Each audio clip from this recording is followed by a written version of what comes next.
Hey there. Subscribe to my channel and also press this bell icon. बिस्मिल्लाहिर्रहमानिर्रहीम इय्याका नअबुदु व इय्याका नस्तईन rabbi ज़िदनी इल्मा सदक़ल्लाहुल अज़ीम। अस्सलाम वालेकुम, कैसे हैं व्यूवर्स। उम्मीद करता हूँ कि आप सब खैरियत से होंगे। मेरा नाम है मोहम्मद उस्मान। पिछले लेक्चर में हमने 10th class math unit 9 theorem number 1 किया था। आज के इस लेक्चर में हम थ्योरम नंबर 2 जो है इसको हम सॉल्व करेंगे। सो थ्योरम नंबर 2 है हमारे पास। अ स्ट्रेट लाइन, एक स्ट्रेट लाइन है drawn from the centre of a circle, जो कि सर्कल के सेंटर से ड्रा की जा रही है, टू बाइसेक्ट अ कॉर्ड, जो कि कॉर्ड के बाइसेक्ट पे है। बाइसेक्ट यानी सेंटर पे है। Which is not a diameter, कोड जो है वो डायमीटर नहीं है, इज़ परपेंडिकुलर दी कोड, और वो जो लाइन है स्ट्रेट लाइन वो बाइसेक्ट है कोड पर और उसके ऊपर परपेंडिकुलर है। इसके लिए जो पहले जो चीज़ है वो आपको कोड का पता होना चाहिए, बाइसेक्ट का पता होना चाहिए, डायमीटर का पता होना चाहिए, परपेंडिकुलर का पता होना चाहिए। सो इसको जो है वो मैं थोड़ा सा एक्सप्लेन करने की कोशिश करूँगा। ये इसके लिए मैंने 2 सर्कल बनाए हैं। इसका एक सेंटर होता है हमारे पास, आपको पता है कि हमारे पास सर्कल का एक सेंटर होता है। सर्कल के किसी भी एक पॉइंट से किसी दूसरे पॉइंट तक एक स्ट्रेट लाइन जो होती है उसको जो है वो सर्कल का कॉर्ड कहा जाता है। इसको आप पहले भीतर भी आई थिंक पढ़ चुके हैं, उर्दू अगर कोई स्टूडेंट उर्दू मीडियम है तो इसको भीतर भी कहा जाता है। तो ये बेसिकली कोड है। ये किसी भी एक पॉइंट से किसी भी दूसरे पॉइंट तक हो सकती है। अगर मैं यहाँ पर भी ये लगाना चाहूँ तो ये आप देख सकते हैं कि ये भी एक कोड है। और इसी तरह अगर मैं यहाँ से इस साइड पे लेके आऊँ, इन दोनों पॉइंट्स को अगर मैं मिलाने की कोशिश करूँ, सो इस तरह से ये भी एक कोड है। सो लाइन स्ट्रेट हो और वो जो है एक पॉइंट से दूसरे पॉइंट तक जाए तो उसको कोड कहते हैं। अब बेसिकली डायमीटर क्या होता है कि अगर वो लाइन जो है स्ट्रेट लाइन अगर सर्कल के सेंटर से गुजर रही हो सो उसको हम डायमीटर कहेंगे। है तो ये कोड ही, कोई भी ऐसी कोड जो सर्कल के सेंटर से गुजरे उसे डायमीटर कहते हैं। सो ये भी इसका डायमीटर है। लेकिन अगर मैं यहाँ पर ड्रा करूँ, ये भी कोड है लेकिन ये डायमीटर नहीं है। इसको उर्दू में कुतर भी कहा जाता है डायमीटर को, लेकिन आप इंग्लिश मीडियम है तो ज़ाहिर है इंग्लिश मीडियम में डायमीटर ही कहेंगे।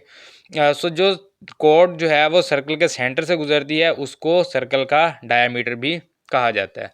अब आपको पता है कि अगर आपके पास एक स्ट्रेट लाइन हो और उसका एक सेंटर पॉइंट होता है, उस सेंटर पॉइंट से उसको कोई भी लाइन अगर कट करती है सो वो लाइन उसका बाइसेक्ट कहलाती है, कि उसको बाइसेक्ट कर रही है।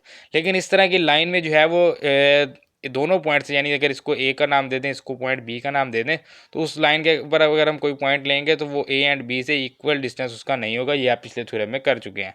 लेकिन अगर वो लाइन जो है उसको परपेंडिकुलर बाइसेक्ट कर दिया है तो यहाँ पर और यहाँ पर 90 डिग्री का एंगल होगा, और ये जो है ये अब दोनों के दोनों जो हैं वो साइड इक्वल होंगी, क्योंकि ये परपेंडिकुलर है और बाइसेक्ट है।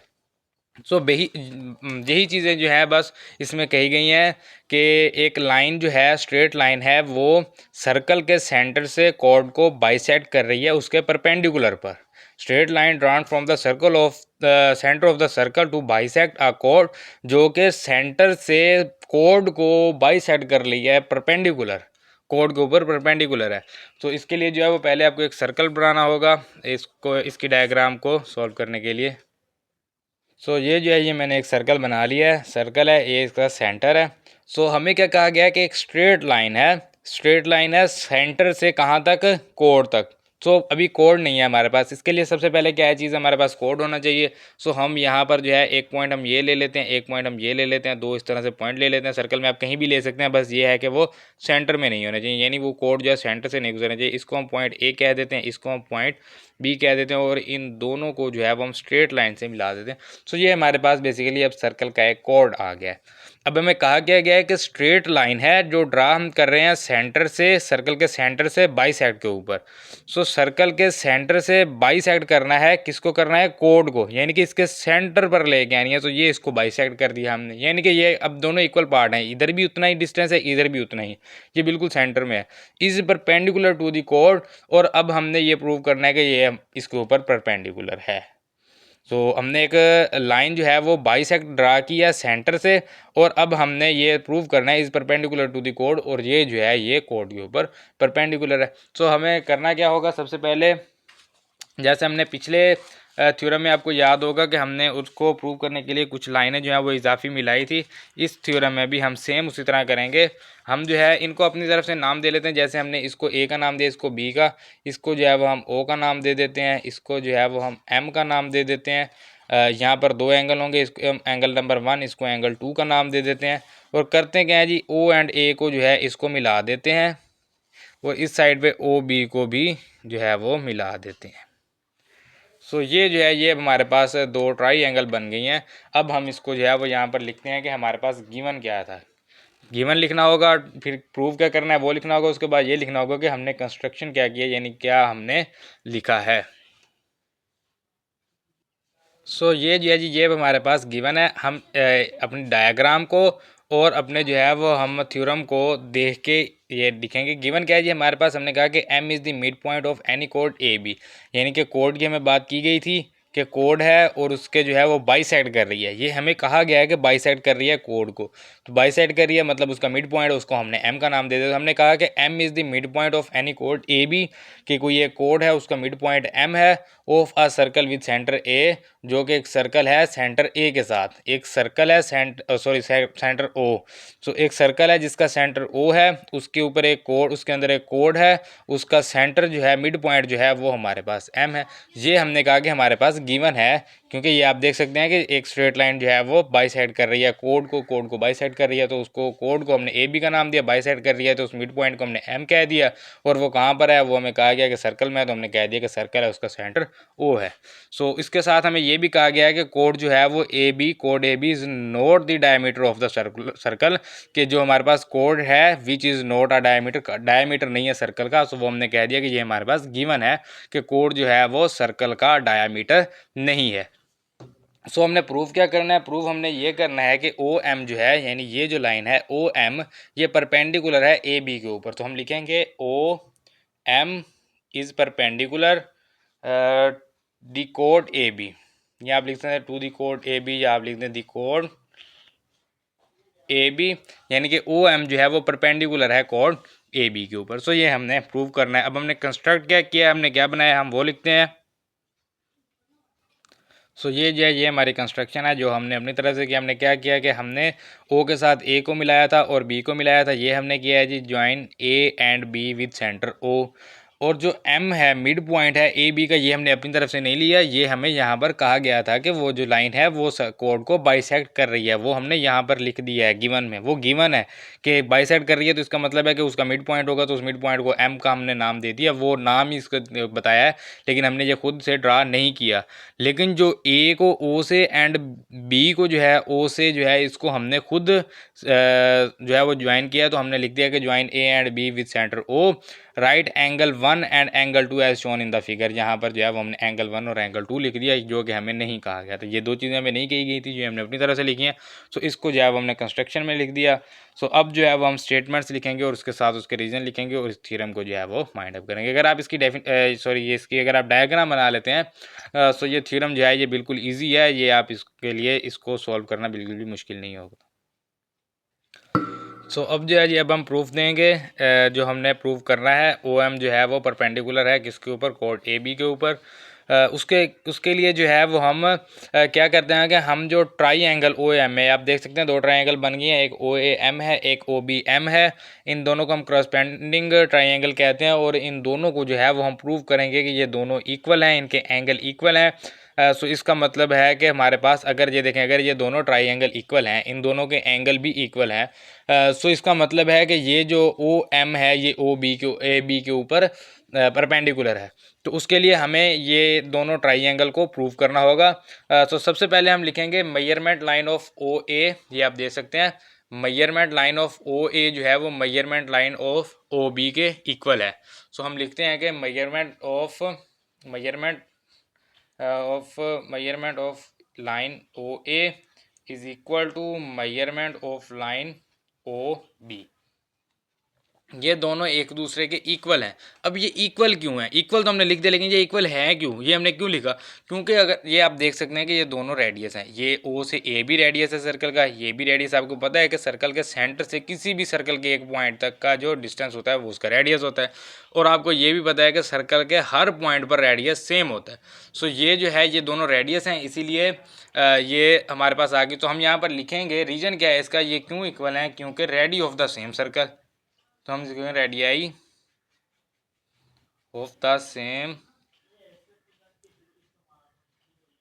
सर्कल रेडियाई जो है वो सर्कल के सेम होते हैं, तो हमने लिख दिया radii of the same circle. So ये इसका रीज़न है कि मैयर लाइन ओ ए जो है वो measurement of line O B के इक्वल है। दूसरा हम कहते हैं कि measurement of line A M and measurement of line B M जो है ये भी इक्वल है। अब ये क्यों इक्वल है, ये हम यहाँ पर लिखते हैं जी measurement of line A M is equal to measurement of line B M. अब ये दोनों इक्वल क्यों हैं, क्योंकि ये हमारे पास गिवन है। ये आप देख सकते हैं गिवन में हमने लिखा कि ये जो है हमारे पास मिड पॉइंट है एम। अब एम मिड पॉइंट क्यों है, ये क्योंकि हमें कहा है कि जो स्ट्रेट लाइन है वो कोड को बाइसेक्ट कर रही है, यानी कि उसके बिल्कुल सेंटर में है। तो सेंटर को हमने कहा था कि एम जो है वो मिड पॉइंट है, एम मिड पॉइंट है, ये गिवन में है हमारे पास, ये खुद उन्होंने दिया है। तो इसलिए हमने कहा कि अगर एम मिड पॉइंट है तो इसका मतलब है कि measurement of line A M and measurement of line B M जो है वो दोनों इक्वल हैं। सो ये कहाँ से आया, ये हमारे पास गिवन है, ये हमने कोई इसमें रॉकेट साइंस नहीं लगाई, ये हमें खुद थ्योरम ने कहा था, खुद हमें ये कहा गया था कि ये गिवन है। उसके बाद जो है वो हम कह देते हैं कि जी मेजरमेंट ऑफ, यानी कि ये हम बात कर रहे हैं ट्राइंगल ओ एम की, ये हम बात कर रहे हैं ट्राइंगल ओ बी एम की। सो हम इन दोनों की बात कर रहे हैं, तो ये हम कह देंगे कि ये जो measurement of line O M जो है वो इक्वल है measurement of line O M. अब ये इक्वल क्यों है, बात ये है कि ये इक्वल क्यों है, ये देखें, ये measurement of line O M है, ये measurement of line O M है।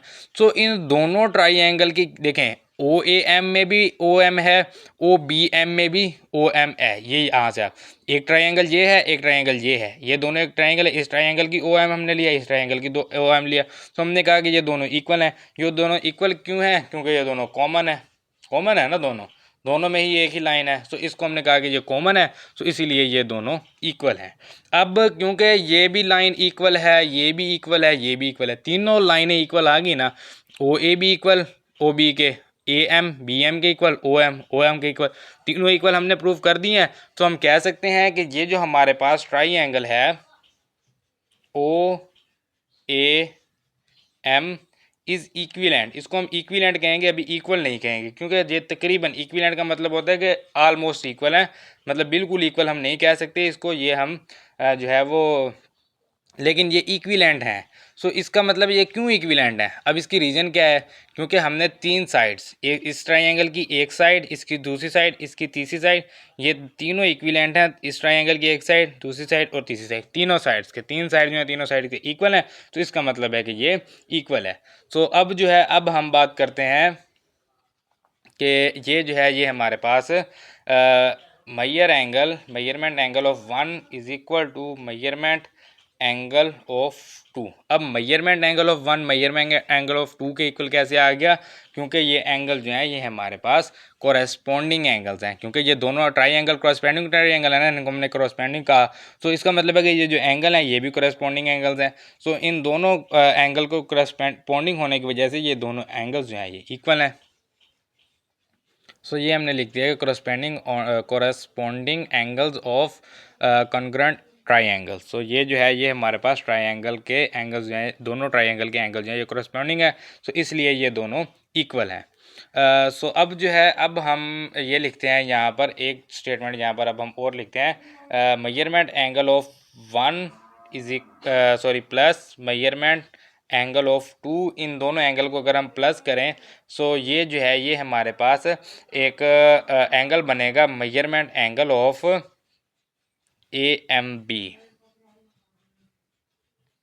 अब ये कैसे बना, ये देखें आप, हमने मेजरमेंट एंगल वन और मेजरमेंट एंगल को टू को, इन दोनों को प्लस किया, यानी कि इस एंगल को और इस एंगल को हमने प्लस किया, तो ये हमारे पास एक एंगल आ गया straight angle A M B. इसको और इसको प्लस करने से यही आएगा ना ए एम बी। सो वो हमने लिख दिया कि एक एंगल वन और दूसरा एंगल टू है, इन दोनों को प्लस किया तो हमारे पास एक एंगल आ गया ए एम बी, और ये एंगल जो है ये 180 के इक्वल है। और अब ये क्यों है, क्योंकि ये हमारे पास सप्लीमेंट्री एंगल्स हैं। सो हम जो है यहाँ पर इसको लिखेंगे कि सप्लीमेंट्री एंगल। तो ये हमने लिख दिया कि एडजेसेंट सप्लीमेंट्री एंगल, ये सप्लीमेंट्री एंगल हैं, तो इन दोनों को जो है वो हम प्लस करेंगे। सो ये जो है, यानी कि ये एक एंगल है हमारे पास 90 और ये 90 है, यानी कि ये दो एंगल हैं, इन दोनों को जो है अगर हम प्लस करें तो ये हमारे पास एंगल ए एम बी बन जाएगा। ये इसकी रीज़न क्या है जी, ये हमारे पास सप्लीमेंट्री एंगल है, इसीलिए इनको प्लस करने से 180 डिग्री है। सो अब जो है, अब हम एक और चीज़ जो है वो यहाँ पर ऐड करेंगे, इसको हम कह देते हैं कि ये है जी हमारे पास इक्वेशन नंबर 1, और इसको हम इक्वेशन 2 का नाम दे देते हैं। अब जहाँ पर जगह नहीं है तो मैं ऊपर लिख लेता हूँ, ये इक्वेशन 2 है। सो यहाँ पर अब हम लिखने लगे हैं जी, we know that measurement angle 1 जो है ये इक्वल है मेजरमेंट एंगल 2 के, और ये इक्वल है 90 डिग्री के। अब हमें पता तो है, ये हमें खुद पता है कि ये एंगल भी 90 है, ये एंगल भी 90 है, लेकिन ये क्या ये एंगल वाकई 90 है, ये हमें इसने तो नहीं कहा ना, क्वेश्चन में तो ये नहीं कहा कि ये एंगल 90 है, क्योंकि हमने तो प्रूव करना है कि परपेंडिकुलर है। सो परपेंडिकुलर तब होता है जब दोनों एंगल 90 होते हैं। सो अगर दोनों एंगल 90 है तो इसका मतलब परपेंडिकुलर है, लेकिन हमें ये नहीं कहा कि दोनों एंगल 90 है, हमें कहा कि आप प्रूव करेंगे परपेंडिकुलर है। तो हमने खुद कह दिया कि दोनों एंगल जो है वो 90 है, लेकिन हम इस तरह नहीं कह सकते, हमें इसका कोई ना कोई रीज़न भी देना होगा। सो इसका रीज़न क्या है हमारे पास, from equation 1 and 2, equation 1 and 2 ये दो इसके रीजन है। वो कैसे, वो इस तरह कि हमने कहा कि मेजरमेंट एंगल 1 मेजरमेंट एंगल 2 ये दोनों इक्वल हैं, और इसके अलावा हमने कहा कि अगर हम इन दोनों को प्लस करें तो 180 आता है, क्योंकि हमें ये तो पता है ना कि जो एक स्ट्रेट लाइन है उसका एंगल 180 होता है, यानी कि एक सर्कल की जो अंदर जो स्ट्रेट लाइन होती है उसका एंगल 180 होता है। सो अगर इसका एंगल 180 है और ये दो जो है ये दो एंगल को प्लस करने से आई है, और ये दोनों एंगल इक्वल हैं, दोनों एंगल इक्वल हैं, और ये दोनों एंगल इक्वल हैं और इनको प्लस करने से 180 आ रहा है। सो इनका इसका मतलब है कि ये दोनों एंगल जो हैं ये 90 डिग्री के इक्वल है। सो ये अगर ये दोनों एंगल 90 डिग्री के इक्वल हैं, सो इसका मतलब है कि ये परपेंडिकुलर है। यही चीज़ हमने प्रूव करनी थी कि ये दोनों एंगल 90 डिग्री के इक्वल हैं, और अगर ये दोनों एंगल 90 डिग्री के इक्वल हैं तो परपेंडिकुलर है। एक चीज़ प्रूव हो जाए यानी कि परपेंडिकुलर है, तो इसका मतलब दोनों एंगल 90 के इक्वल हैं। अगर दोनों एंगल 90 डिग्री के इक्वल हैं तो इसका मतलब परपेंडिकुलर है। सो इसका मतलब है that is OM is perpendicular to AB, और यहाँ पर जो है वो हम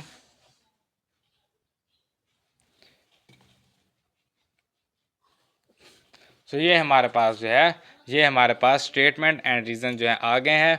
OM जो है ये परपेंडिकुलर है AB के, और यही हमने प्रूव करना था, OM is perpendicular to the कोड AB, और यही हमें कहा गया था इज़ परपेंडिकुलर टू द कोड। सो ये थ्योरम नंबर 2 जो है ये कंप्लीट हो गया। उम्मीद है कि आपको इसकी समझ आ गई होगी।